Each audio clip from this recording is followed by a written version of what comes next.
Halo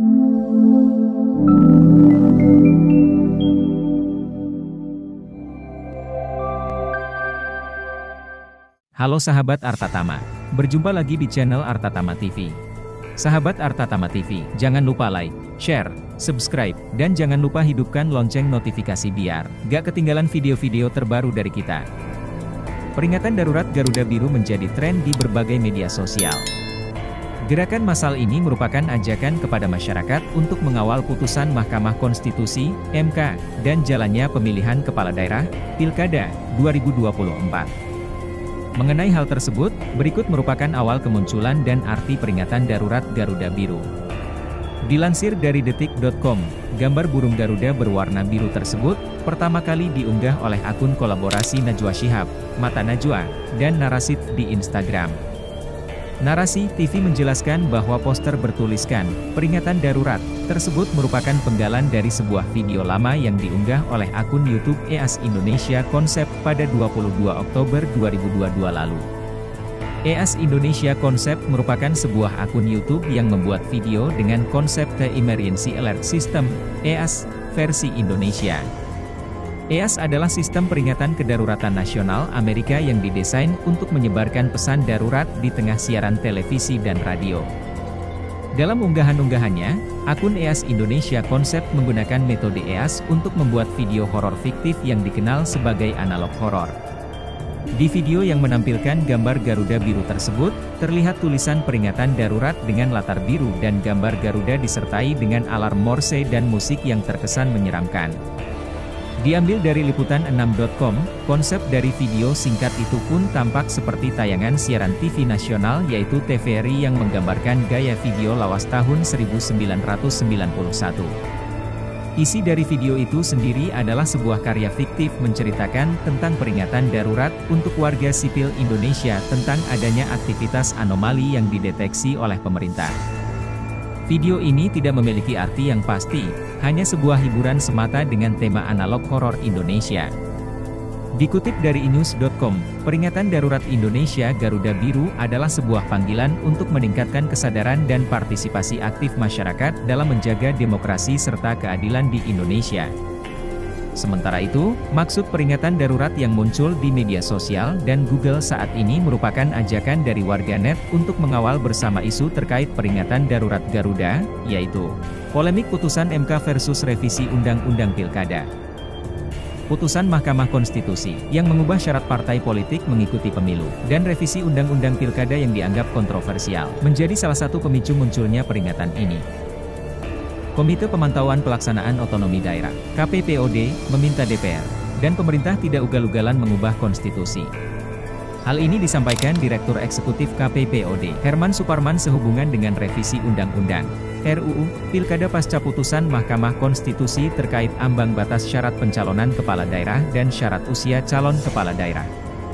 Meminta pemerintah dan DPR untuk merancang undang-undang dengan pertimbangan hukum yang tepat, tidak ugal-ugalan dan sesuai dengan prosedur hukum, serta melibatkan masyarakat melalui partisipasi yang bermakna, ujar Herman dalam siaran pers, Kamis, 22 Agustus 2024.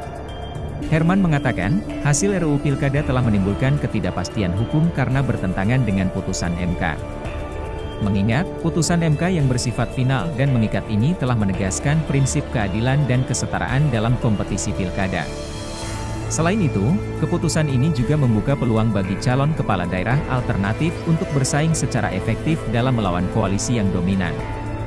Di samping itu, putusan MK nomor 70 PUXXI 2024, syarat usia calon, tanggal 20 Agustus 2024 juga menegaskan bahwa syarat usia pencalonan kepala daerah harus dihitung sejak penetapan pasangan calon oleh KPU, bukan sejak pelantikan calon terpilih, ujar Herman.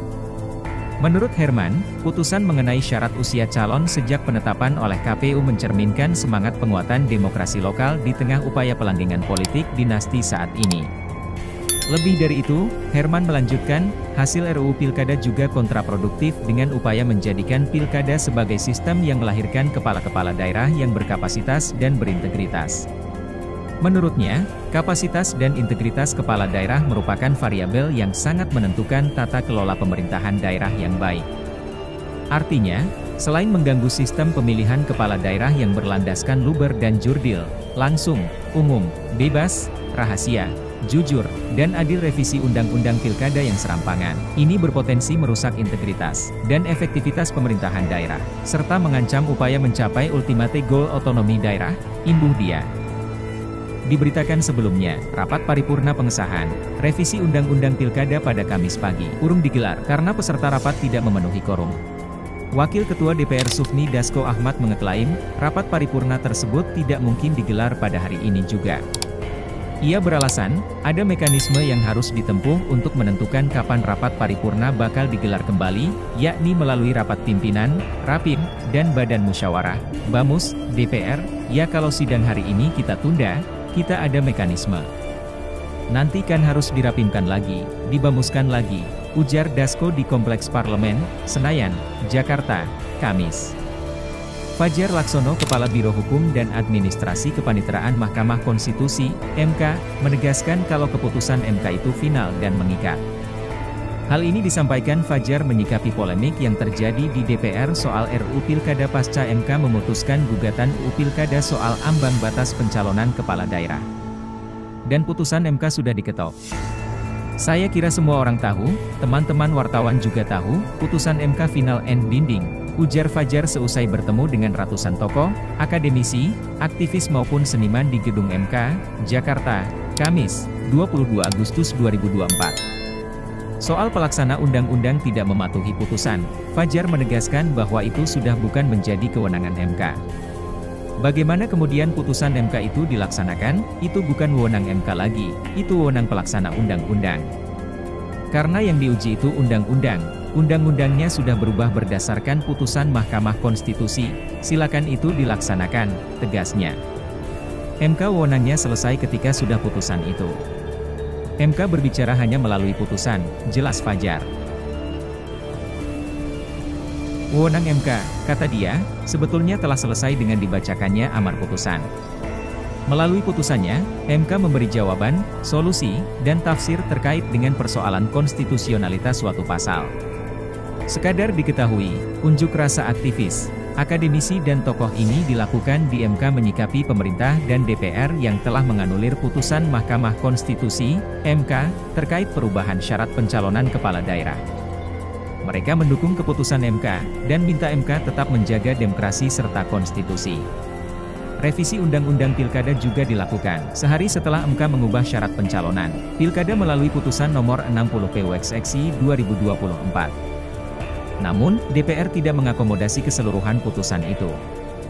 Balik DPR mengesahkan beberapa perubahan dalam RUU Pilkada ini. Pertama terkait perubahan syarat ambang batas pencalonan pilkada dari jalur partai hanya berlaku untuk partai yang tidak punya kursi di DPRD. Partai yang punya kursi di DPRD tetap harus memenuhi syarat 20% kursi DPRD atau 25% suara pemilu sebelumnya. Kemudian soal batas usia minimal calon gubernur dan wakil gubernur di pasal 7. Balik memilih mengadopsi putusan Mahkamah Agung, MA, dibandingkan MK. Dengan demikian, batas usia calon gubernur ditentukan saat pelantikan calon terpilih. Peringatan darurat mencerminkan kekecewaan masyarakat terhadap putusan MK yang dianggap dihambat oleh Dewan Perwakilan Rakyat, DPR. Badan Legislasi, Balik, DPR dan Panitia Kerja, Panja, memilih menggunakan putusan Mahkamah Agung, MA, ketimbang putusan Mahkamah Konstitusi, MK, terkait batas usia calon untuk maju di Pilkada 2024. Dalam rapat yang digelar Rabu, 21 Agustus 2024, Balik sepakat UU Pilkada mengacu pada putusan nomor 23 P.Um 2024 yang diputuskan MA pada 29 Mei 2024. Mengutip laman detiknews.com, Sekretaris Umum Pimpinan Pusat Muhammadiyah Abdul Mukti sulit memahami langkah DPR melakukan revisi Undang-Undang Pilkada usai putusan MK. Mukti menilai harusnya DPR tidak berseberangan dengan putusan MK. Kami sulit memahami langkah dan keputusan DPR yang bertentangan dengan keputusan Mahkamah Konstitusi. Sebagai lembaga legislatif, DPR seharusnya menjadi teladan dan mematuhi undang-undang, kata Mukti dalam keterangannya, Kamis, 22 Agustus 2024. Mukti menekankan harusnya DPR merepresentasikan kehendak rakyat dan menghormati Mahkamah Konstitusi.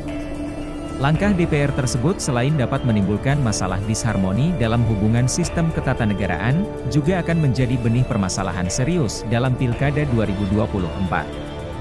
Selain itu akan menimbulkan reaksi publik yang dapat mengakibatkan suasana tidak kondusif dalam kehidupan kebangsaan, sebut dia. Oleh karena itu, Mukti berharap DPR dan pemerintah tidak menganggap sederhana arus massa yang menolak RUU Pilkada ini. DPR dan pemerintah hendaknya sensitif dan tidak menganggap sederhana terhadap arus massa, akademisi, dan mahasiswa yang turun ke jalan menyampaikan aspirasi penegakan hukum dan perundang-undangan. Perlu sikap arif dan bijaksana agar arus massa tidak menimbulkan masalah kebangsaan dan kenegaraan yang semakin meluas, pungkasnya.